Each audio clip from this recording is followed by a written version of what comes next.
Okay, so today I was out running some errands and I went into Barnes and Noble. This is what I got.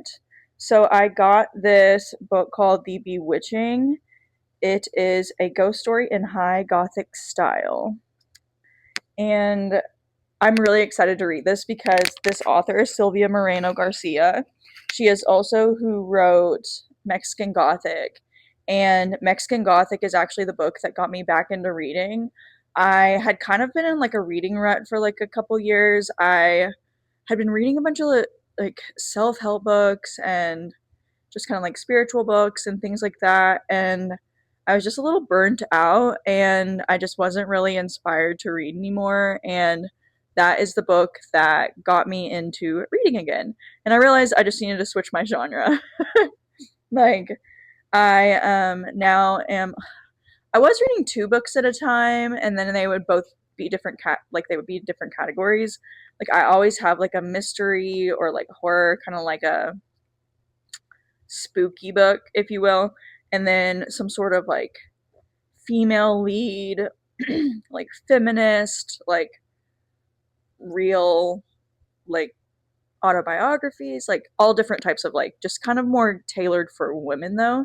And that was the genre that I've been enjoying. But then I actually picked up the, and I know people are going to give me shit, the Court of Roses and Thorns or whatever. What is it called? A Court of Thorns and Roses. I'm reading that series. I also got the third book in that, but I'll talk about that in a second.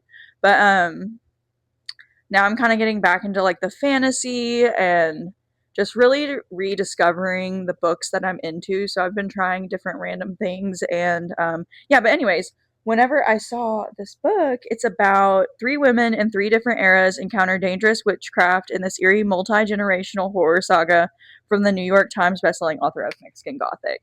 And like the first line of this says, back then, when I was a young woman, there were still witches. That was how Nana Alba always began the story she told her great granddaughter Minerva. Also, the name Minerva is freaking sick. I just when I read what was that book? It takes place in Savannah, Georgia. The Garden of Good and Evil. That book. There's somebody in there called Minerva, and I love that name. Like if I had a kid, I would name it that, even if it was a boy. Maybe that's my neck. If I get a cat, its name's going to be Minerva.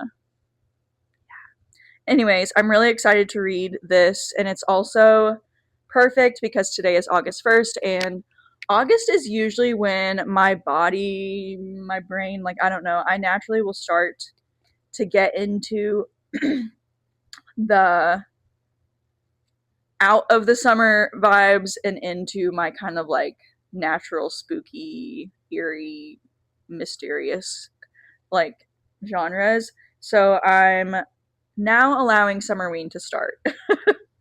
I, especially living in Michigan, like I never get um warm weather. We don't get warm weather that often. So I have to savor the summer where I can, as to where, or like opposed to living in South Florida where it was summer 24/7. And then now it's just like a sliver of summer and I'm dying half the time. So forgive me if Halloween has to start on time every year. I don't know. But, anyways, yeah, so am on the second book of this. It's the first one took me forever to get into. I started it, took a really long break, then I got super into it. Obviously, at the end, if you've read it, you know. And then the second one, I'm so into it. I've just been so busy, but I'm almost done. Like maybe like three-fourths of the way done, a little bit less. And then I just wanted to go ahead and get this one. The one that comes after this, they didn't even have. I've been getting this Night Court edition where it's all black. It's not those colorful like ones. I the first book I have the orange one and I found these and now I'm just like I love the black sleek look of them and I also feel less like I don't know. I just like the black.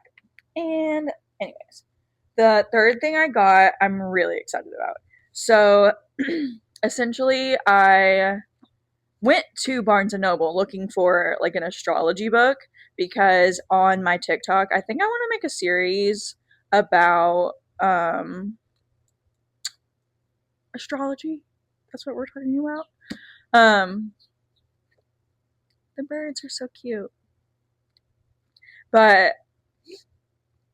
yeah, so on my TikTok, I want to start doing a series like basically like the beginning, like astrology for beginners. I know a lot of people are interested in it. I think that the world moving forward is going to be using it a lot more. They're going to be taking it a lot more seriously. They're going to start to understand it. It's going to become less like gimmicky. Of course, there's going to be still like the capitalist like aspect of it all, like the memes and all of that, like which is really fun. Like and there's just going to be a lot of misinformation out there, and I feel like at least for the people like around me, I want them to understand it. And like even if it's just for my friends and family, for them to understand what I'm even saying to their face. Like if that's all, I don't know.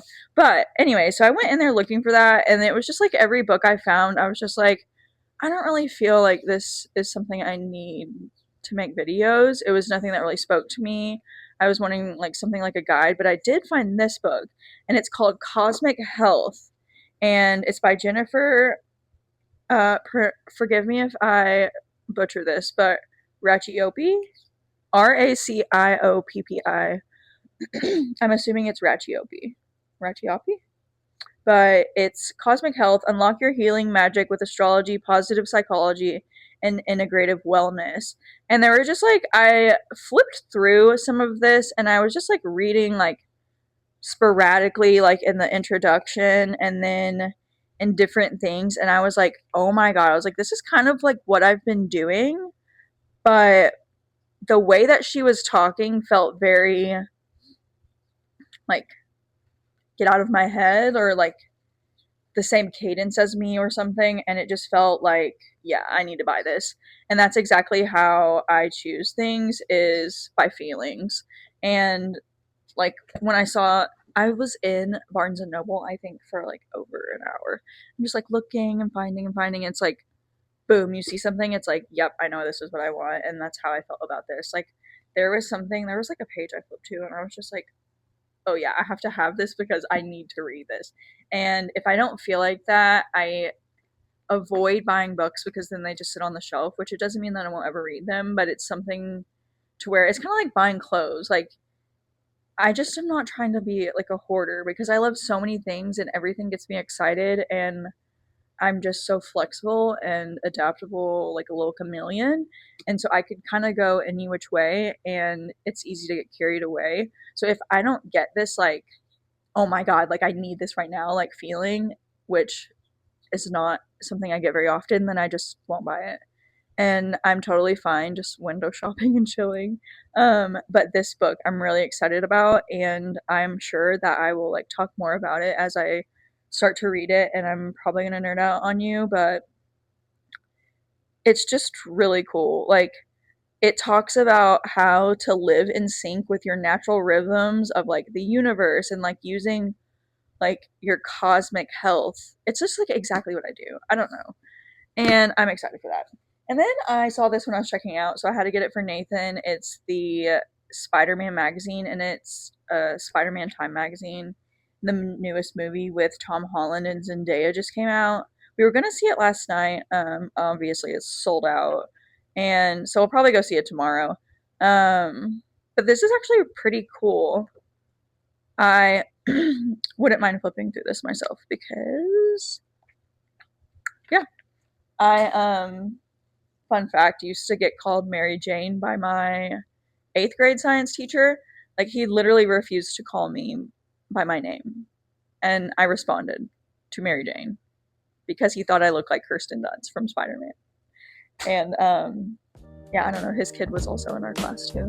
But yep, that's what I bought at Barnes and Noble. So bye.